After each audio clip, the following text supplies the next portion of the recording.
BBC Audio presents Flashman and More, a collection of the works of George MacDonald Fraser, adapted for radio. Flash for Freedom, written and dramatised by George MacDonald Fraser.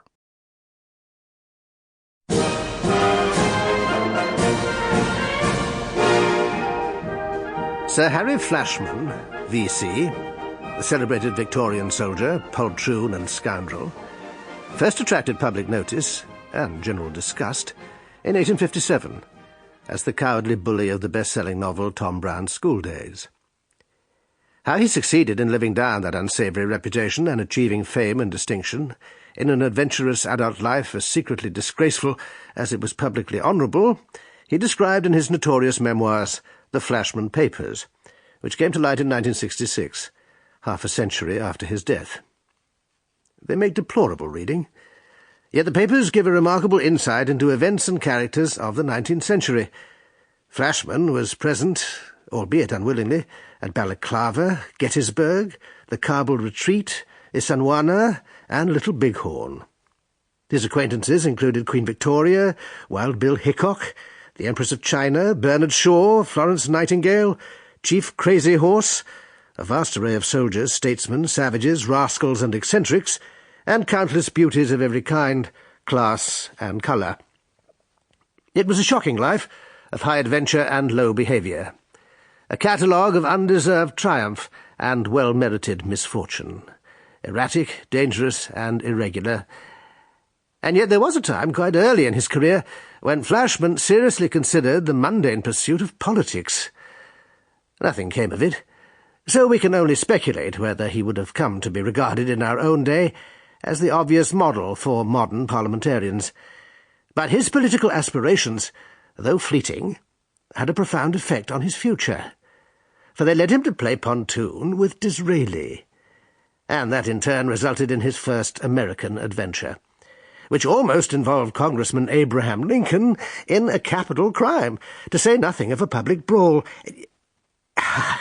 But perhaps it would be best to allow Flashman to tell the story himself, in his usual shameless fashion.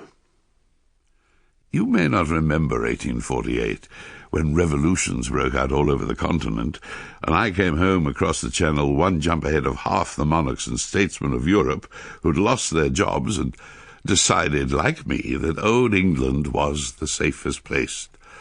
So it proved, although for a moment it looked as though we might have a revolution of our own, which would have sold the fleeing rulers properly, and serve 'em right.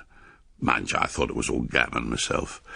I'd just seen a near rebellion in Germany where that lovely designing trollop, Lola Montez, and her ghastly associate Otto Bismarck had got me involved in the Schleswig-Holstein question, whatever that was. Don't ask me, because all I got out of it was 2 nasty sabre cuts, a royal honeymoon, and a couple of weeks as Prince Consort of a tin-pot duchy.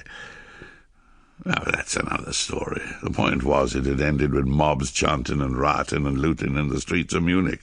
Well, I couldn't see that happening in St. James's, but others could. The Chartists were marching, threatening anarchy, and even our national leaders were enlisting as special constables.